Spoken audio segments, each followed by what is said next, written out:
সময় কি বৃষ্টিটাই না হয়ে গেল বলে দেখিনি, উঠোনটা একেবারে ভিজে দিয়ে চলে গেল। ও মেজো বউ, তুই আবার ওখানে বসে কি করছিস? তোমার রান্নার কাঠগুলো যে সব ভিজে গেল। সব কটা কাজের লোক এসে জুটেছে আমার কপালে।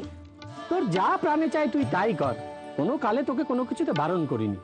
কেবল তোর ওই মহৎ কাজে এই মেজ বৌদিকে টেনে নিয়ে যাস না, তারা তো মতিগতি সুবিধে ঠেকছে না। শেষে আমার গুন্ডা শালা এসে তোর আমার দুজনের মাথায় ফাটাবে।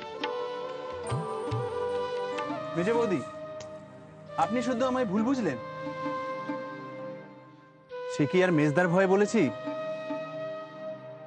আসলে কি জানেন, দেশের কাজ তো একটা নয়, অনেক।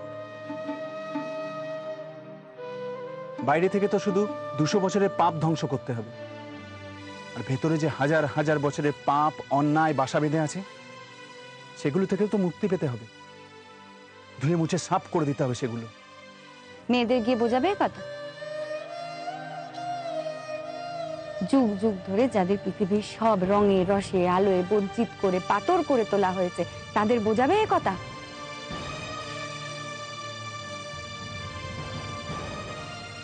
ঠাকুরপো, পাথরে কি আর সার আসে? আনতে হবে, আনতে হবে মেজ বৌদি, সেটাই তো কাজ। অসার পাথরে প্রাণ সঞ্চার করা। যদি মূর্তি বিগ্রহে প্রাণ প্রতিষ্ঠা করা যায়, তবে এদের দিয়ে কেন হবে না? এদের মধ্যে নতুন করে প্রাণ প্রতিষ্ঠা করে দেশের কাজে এগিয়ে আসতে হবে। জানো জানো ঠাকুরপো, মা না সে কোন কালে আমার জন্মাবারও আগে মেয়েদের স্কুলে পড়াতে যেত। পড়াতে যেতেন আপনার মা? তার চুপ তো।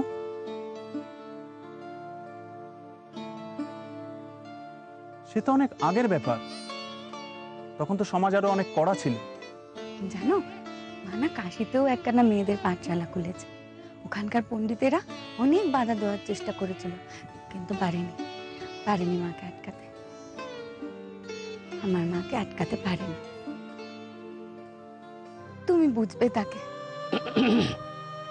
হ্যাঁ, মেজ বৌদির মা ভারী অন্য ধরনের মানুষ ছিলেন। কি রে, তুই এখানে গপ্প করছিস? তোর কোনো কাজ নেই আজ? না, আজ কোনো কাজ নেই। তবে আর কি, কোটরে বসে পদ্য লিখে যা। কবিতা লেখেন আপনি?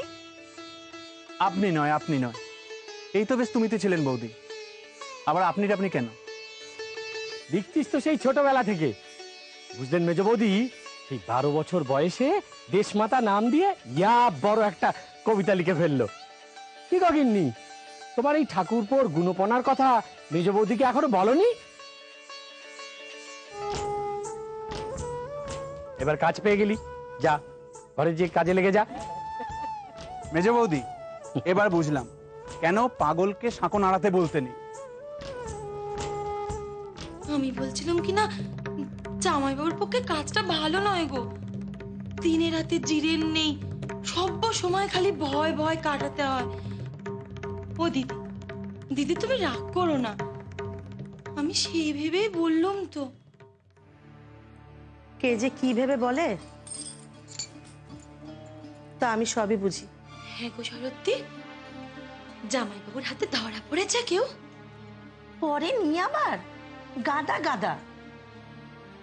তো জামাইবাবু তো বলে আমি গন্ধ পাই, সমুদ্রের তলায় কেউ লুকিয়ে থাকলেও আমি টেনে বার করতে পারি। ওনার হাত থেকে একটারও রেহাই নেই। গোছগাছ হলো? হ্যাঁ, হয়ে যাচ্ছে। তা তোমার এই নাতনির বুঝি এখানকার খাবার দাবার মুখে রুচছে না? না না, তা নয়। নে নে, ধর ধর একটু ধর। চল চল চল চল।